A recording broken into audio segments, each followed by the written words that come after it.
Thank you for joining 4M Property Solutions. This is Daniel Madison. Today we're going to be talking about screening tenants and getting prepared for someone to be able to rent your home. As we work through this slide, I want to make sure that we talk about fair housing as well as Landlord-Tenant Act. Please be sure that you review your Landlord-Tenant Act as well as fair housing guidelines, as they are critical as you work through tenant screening. First things first, as we go through this, as you receive an application, it's important that you have a completed application, that you have a release of information before you start working through these processes. Doing a thorough background check, including credit, is important. Just as important as a credit score is understanding what the credit information tells us. We see lots of different credit scores that have lots of different stories.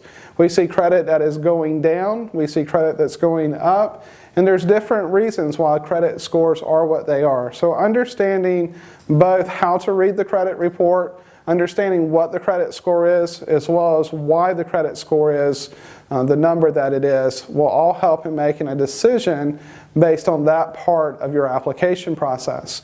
Doing a criminal background check, both with local as well as national searches, is important. Making sure that you understand any kind of criminal background, whether that's a misdemeanor or a felony. As you do that, you'll find lots of different things.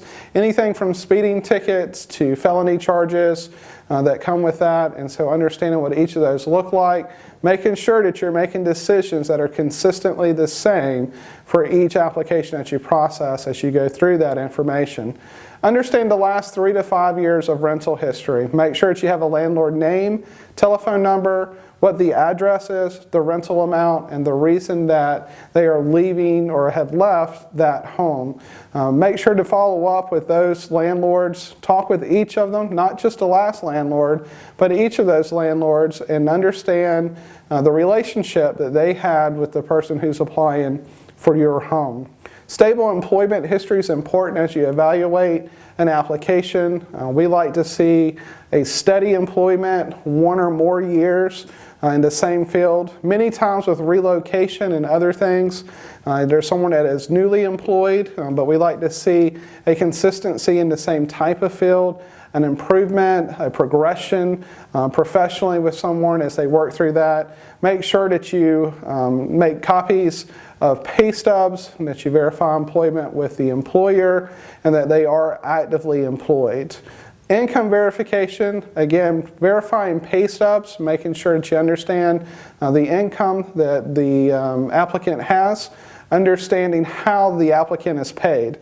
There's many varieties of that, whether that is through salary, through commissions, bonuses, private business owners sometimes need 1099s or W-9s, tax information in order to be able to provide that detail.